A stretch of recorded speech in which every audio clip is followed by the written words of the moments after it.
जब दुनिया में कोरोना वायरस का प्रकोप फैलना शुरू हुआ था तो एक एक मौत पर लोग अफसोस जताते थे। कोरोना के खौफ से डर जाते थे। जान गंवाने के डर से ही लोगों ने सख्ती से लॉकडाउन का पालन भी किया था। लेकिन अब जबकि ये महामारी पूरी दुनिया को अपने शिकंजे में कस चुकी है, लाखों लोग इसके शिकार हो चुके हैं, शहर के शहर शमशान बन चुके हैं, तो लोगों को इस महामारी से किसी की मौत पर अफसोस नहीं होता। अब लोग इसे अपनी किस्मत का लिखा मानकर खामोश रह जाते हैं। कोरोना वायरस से होने वाली मौत अब सिर्फ आंकड़े बनकर रह गई है। यहाँ तक कि लोग अब इससे जुड़ी खबरें भी देखना नहीं चाहते।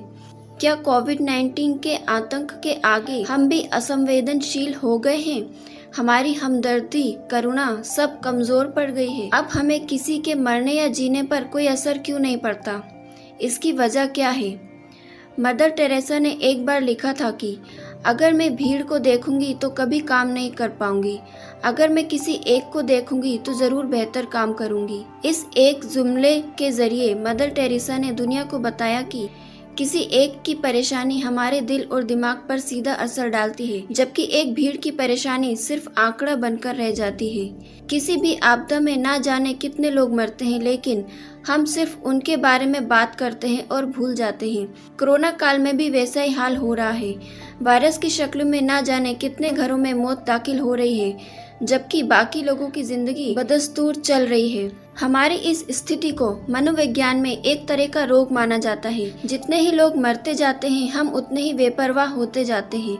दरअसल जब कोई एक व्यक्ति तकलीफ में होता है तो हमें यकीन होता है कि हमारी कोशिशें उसे बचा सकती हैं। उस एक व्यक्ति की जगह हम खुद को रखकर देखने लगते हैं। लेकिन जब ज्यादा लोग एक ऐसी स्थिति में आ जाते हैं तो खुद हमारा ही विश्वास कमजोर पड़ने लगता है और हम पीछे हट जाते हैं। लोग खुद को ये कहकर पीछे हटा लेते हैं कि उनका योगदान समंदर में एक बूंद के बराबर है। कई तरह की रिसर्च में पाया गया कि अगर किसी एक व्यक्ति की मदद करनी होती है तो लोग ज्यादा दरियादिली दिखाते हैं, लेकिन जैसे ही उन्हें ज्यादा लोगों की मदद करने को कहा जाता है तो वो पीछे हट जाते हैं। मनोविज्ञान में इसे अक्षमता कहते हैं। लोग मान चुके हैं कि ये वायरस अब हमारे साथ रहेगा।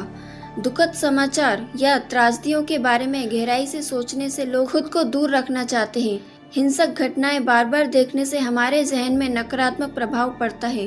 कोरोना काल में अब लोग समझ चुके हैं कि ये वायरस अब हमारे साथ ही रहेगा, इसलिए अब कोरोना के बढ़ते आंकड़ों का अपडेट रखने की बजाय लोग लॉकडाउन के नियमों में बदलाव वाली खबरें देखना ज्यादा पसंद कर रहे हैं, क्योंकि ये उनके तनाव को कम करता है।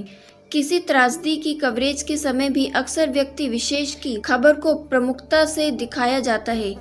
उसकी उम्र, उसके परिवार, उसकी रोजी रोटी के बारे में ज्यादा जानकारी दी जाती है ताकि लोगों के जहन उस ओर आकर्षित हो। इसी तरह अखबारों में किसी त्रासदी को किसी एक चीज की फोटो के जरिए पूरी त्रासदी का खाका लोगों तक पहुंचाया जाता है। मिसाल के लिए हाल ही मजदूरों की घर वापसी के दौरान एक तस्वीर ने सबका ध्यान आकर्षित किया था। एक मां अपने बच्चे को सूटकेस पर लाद कर ले जा रही थी। ये तस्वीर लाखों मजदूरों का दर्द और परेशानी बयान करने के लिए काफी थी। वहीं झुंड के झुंड पैदल चल रहे थे। मजदूर की तस्वीर लोगों पर उतना असर नहीं डाल रही थी।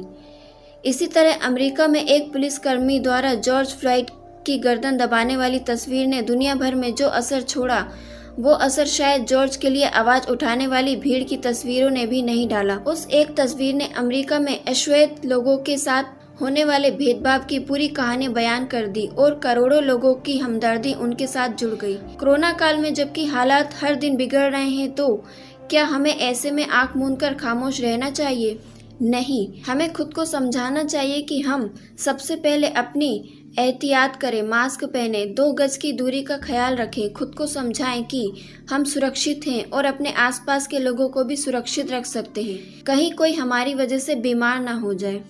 महामारी के इस दौर में यही हमारा समाज को सबसे बड़ा योगदान होगा। समाज को महफूज रखने की बेचैनी हमारे अंदर बनी रहनी चाहिए।